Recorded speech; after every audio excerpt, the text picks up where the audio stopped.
अस्सलाम वालेकुम, welcome to my new video. आज की इस वीडियो में हम डिस्कस करेंगे पीएचडी का पेपर जो सवाबी डिवीजन का जो 29/5/2022 को हो चुका है। सो आज के इस वीडियो में हम डिस्कस करेंगे from question number 11 to question number 20 with full explanation and correct option. So चलते हैं क्वेश्चन नंबर 11 की तरफ। क्वेश्चन नंबर 11 है कि 1187 को जंगे हुतैन में कितने ईसाई हलाक हुए। ऑप्शन ए है हमारे पास 20,000, ऑप्शन बी है 50,000, ऑप्शन सी है 30,000 एंड ऑप्शन डी है 50,000। 25,000 और ये 50,000 है। सो 1187 को जंग हुतैन हुआ था जिसमें से 30,000 ईसाई जो है वो हिलाक हुए और इतने ही कैदी हुए। जंग हुतैन के बाद जो है मुसलमानों ने बैतुल मुक़द्दस की तरफ रुख किया। सो इसमें से हमारे पास 30,000 ईसाई जो है वो हिलाक हुए थे और इतने ही कैदी हुए भी बना दिए गए थे। सो इसमें से ऑप्शन नंबर सी जो है वो करेक्ट ऑप्शन है। क्वेश्चन नंबर 12 है हमारे पास के classroom assessment is dash because teacher use it to find out learner strength and weakness during the in progress class instruction. Option A है हमारे पास डायग्नोस्टिक, ऑप्शन बी है नेसेसरी, ऑप्शन सी है effective, option D है unlimited. तो classroom assessment हमारे पास क्या है जिसमें से टीचर जो है लर्नर्स की स्ट्रेंथ को फाइंड आउट करते हैं, उसकी वीकनेस को फाइंड आउट करते हैं क्लास की इंस्ट्रक्शन जब प्रोग्रेस में होता है सो उस टाइम। सो हमारे पास डायग्नोस्टिक असेसमेंट एजुकेशन जो है वो हमारे पास हेल्प करती है एजुकेशन की एजुकेटर्स की अंडरस्टैंडिंग को, ताकि वो स्टूडेंट जो है उनकी स्ट्रेंथ को फाइंड आउट कर सके, उनकी वीकनेस के, उनके नॉलेज के लेवल को, उनके स्किल के सेट को प्रियर टू बिगनिंग इंस्ट्रक्शन, यानी इंस्ट्रक्शन के स्टार्ट होने से पहले जो है उनका स्किल सेट जो है वो क्या है। सो इसे कहते हैं क्लासरूम असेसमेंट जो है ये हमारे पास डायग्नोस्टिक है, क्योंकि इसमें से डायग्नोसिस होती है स्टूडेंट की, उसके स्टूडेंट की स्ट्रेंथ की, उसकी वीकनेस की, उसकी नॉलेज की, उस लेवल की, उसकी इंस्ट्रक्शन से स्टार्ट होने से पहले उसका स्किल सेट जो होता है उसकी। So this is diagnostic because here diagnosis of student occur. So option A is the correct option of question number 12. हमारे पास क्वेश्चन नंबर 13 जो है उस वो है कि जुमले इस्मिया। क्वेश्चन नंबर 13 है कि जुमले इस्मिया के फ़ाइल को मुब्तदा और सिफ्त को डैश कहते हैं, यानी जुमले इस्मिया के फ़ाइल को मुब्तदा कहते हैं और उसके सिफ्त को जो है हमारे पास ख़बर कहते हैं। So option A is the correct option. Question number 14 है कि कोई वीरानी सी वीरानी है, दश्त को देख के घर याद आया, किसका शेर है। कोई वीरानी सी वीरानी है, दश्त को देख के घर याद आया, ये ऑप्शन ए है आतिश, ऑप्शन बी है मीर, ऑप्शन सी है गालिब, ऑप्शन डी है दाग। सो ये ऑप्शन नंबर सी जो है वो करेक्ट ऑप्शन है, ये गालिब का शेर है। क्वेश्चन नंबर 15 है कि डैश में शायर अपना तखल्लुस इस्तेमाल करता है। ऑप्शन ए है मक्ता, ऑप्शन बी है मतला, ऑप्शन सी है हुस्न मतला, ऑप्शन डी है बेत है। सो ऑप्शन ए हमारे पास करेक्ट ऑप्शन है, ये मक्ता आता है जिसमें शायर अपना तखल्लुस इस्तेमाल करता है। और मक्ता जो है वो शायर किसी गज़ल या नज़म का आखिरी शेर होता है जिसमें से शायर अपना तखल्लुस इस्तेमाल करता है, और मतलब जो है वो शेर गज़ल या नज़म के पहले शेर को कहते हैं। तो इसमें से ऑप्शन ए करेक्ट ऑप्शन है। क्वेश्चन नंबर 16 है हमारे पास के plants require a number of soil nutrients like nitrogen, phosphorus और दूसरा कौन सा न्यूट्रिएंट है जो सॉइल को प्लांट को रिक्वायर होता है। सो ऑप्शन ए हमारे पास पोटाशियम, ऑप्शन बी है क्लोरीन, ऑप्शन सी है magnesium, option manganese, option D है ऑल ऑफ द अबव। सो हमारे पास नाइट्रोजन, फॉस्फोरस और पोटाशियम जो है वो प्लांट्स को रिक्वायर होता है एज अ सॉइल न्यूट्रिएंट्स। तो इसमें से ऑप्शन ए जो है हमारे पास करेक्ट ऑप्शन है। क्वेश्चन नंबर 17 है कि an oval ear can hear a sound only if its frequency lies between. Option A है 20 to 20,000 हर्ट्ज, ऑप्शन बी है 20 to 3,000 हर्ट्ज, ऑप्शन सी है 45 to 64,000 हर्ट्ज, ऑप्शन डी है 200 to 12,000 hertz. So Oval year जो है वो वही sound सुन सकता है जिसकी फ्रीक्वेंसी जो है वो 200 to 12,000 हर्ट्ज के बिटवीन हो, मीन्स उसकी फ्रीक्वेंसी जो है वो हमारे पास 200 to 12 किलो हर्ट्ज हो।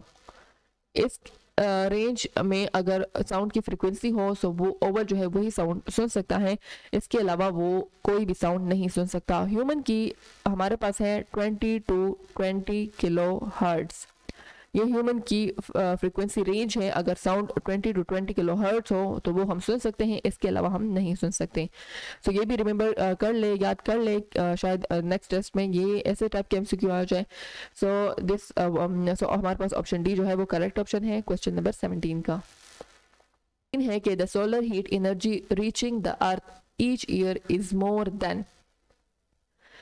सोलर हीट एनर्जी जो है वो अर्थ को जब ईच ईयर हमारे पास अर्थ को रीच पहुंचती हैं, सो सोलर हीट एनर्जी जब अर्थ को पहुंचती हैं ईच ईयर वो मोर देन कितनी होती हैं। सो ऑप्शन ए है 1000 times than the world energy need, B है 10,000 times than the world energy need, यानी वर्ल्ड जो जितनी एनर्जी सारे वर्ल्ड को चाहिए होती हैं उससे 10,000 टाइम्स ज़्यादा टाइम्स उसके 10,000 टाइम्स होती हैं, उसके 1000 टाइम्स होती हैं, या ऑप्शन सी है 20,000 टाइम्स होती हैं, या ऑप्शन डी है 15,000 टाइम्स होती हैं।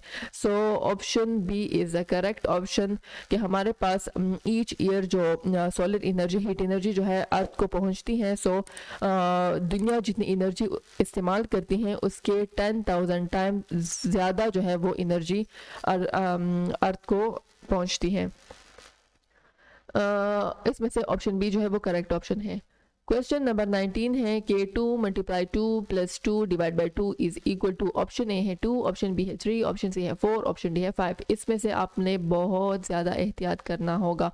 आपने कौन सा रूल यूज़ करना है? आपने बदमाश वाला रूल यूज़ करना है, BDMAS। इससे आता है ब्रैकेट, इससे डिवीजन, इससे मल्टीप्लिकेशन, इससे एडिशन और इससे सब्ट्रैक्शन। जब आपके पास कोई ऐसा क्वेश्चन आ जाए और उसमें से ब्रैकेट हो, डिवीजन भी हो, मल्टीप्लिकेशन भी हो, एडिशन भी हो और सब्ट्रैक्शन भी हो, सो आपने इस रूल को फॉलो करना है, क्योंकि इस रूल से ही आप उस क्वेश्चन को सॉल्व करेंगे तो वो करेक्ट आंसर आपके पास आएगा, वरना आपके पास करेक्ट आंसर नहीं आएगा। इसी में ही हम इसी को सॉल्व करते हैं इस रूल के अकॉर्डिंग, और फिर जनरली हम सॉल्व करते हैं। तो देखते हैं कि क्या वाकई इन दोनों का आंसर जो है वो रॉन्ग आता है। इसमें से ब्रैकेट नहीं है तो ये तो कैंसिल हो जाएगा।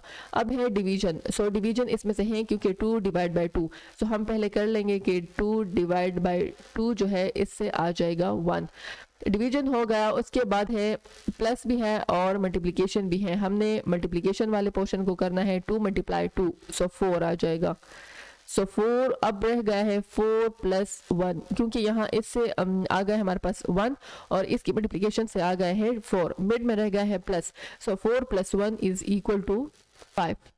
तो इसमें से 5 जो है हमारे पास आंसर आ गया है, एंड इसमें से ऑप्शन डी जो है वो करेक्ट ऑप्शन है, क्योंकि इसमें से 5 इस क्वेश्चन का आंसर है 5। अगर आप लोग ऐसे ही सीक्वेंस वाइज शुरू कर ले कि 2 × 2 से 4 आ जाएगा, फिर +2 से 6 आ जाएगा और 6 को 2 पर डिवाइड कर ले तो उससे 3 आएगा। इसमें से 3 भी उन्होंने दिया हुआ है। कुछ स्टूडेंट जो है वो उसे ये रूल याद नहीं होता और वो डायरेक्ट 3 को ही करेक्ट कर लेते हैं, और इसी वजह से उनका जो ऑप्शन है वो गलत हो जाता है, और वो लोग समझते हैं कि हमने ठीक किया है, बट वो रॉन्ग होता है। इसी रूल को हमेशा फॉलो करना है। अगर इस टाइप का क्वेश्चन आ जाए तो आपका आंसर जो है वो करेक्ट आएगा। तो इसमें से ऑप्शन डी जो है हमारे पास करेक्ट ऑप्शन है। क्वेश्चन नंबर 20 है कि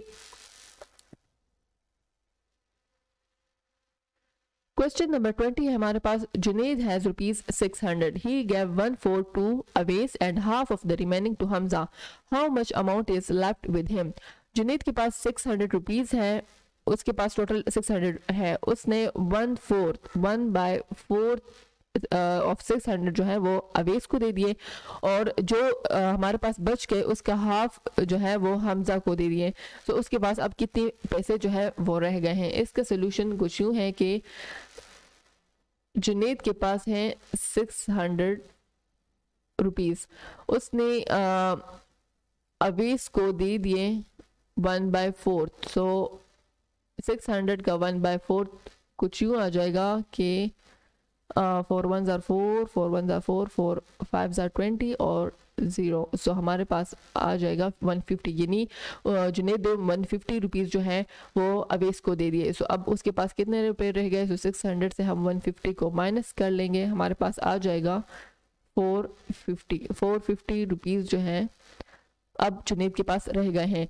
450 में से वो दे देता हमजा जो है ले लेता है हाफ, यानी 1/2 जो है वो 450 के का हमज़ा ले लेता है। सो इसको सॉल्व करके हमारे पास आता है कि 225 यानी 225 रुपीज़ जो हैं अब जुनेद के पास रह गए हैं। सो हाउ मच अमाउंट, सो इससे आता है 225 मीन्स के हमज़ा ने जुनेद से ले लिए हैं 225 रुपये, उसके पास 450 रुपये बच गए हैं और हमज़ा ने उससे 225 रुपये ले लिए हैं, यानी 450 का हाफ उससे ले लिया है। सो अब हम देखते हैं कि 450 जो जुनेद के पास रह गए हैं उससे हम 225 को माइनस कर लेते हैं, क्योंकि ये हमज़ा ने ले लिए हैं। हमारे पास आ जाएगा 225। सो 225 रुपीज़ जो हैं ये जुनेद के पास रह गए हैं। So how much amount is left with him, इसमें से ऑप्शन ए है ₹50, ऑप्शन बी है 125, ऑप्शन सी है ₹200 एंड ऑप्शन डी है ₹225। सो हमारे पास ऑप्शन डी जो है वो करेक्ट ऑप्शन है, 225, यानी जुनेद के पास 225 रुपये रह गए हैं। So option D is the correct option of question number 20। आज की इस वीडियो में हमने डिस्कस कर ले हैं question number 11 to question number 20 with full explanation and correct option, और नेक्स्ट 10 क्वेश्चन जो है वो हम नेक्स्ट वीडियो में डिस्कस करेंगे। So see you in the next video. अल्लाह हाफिज़।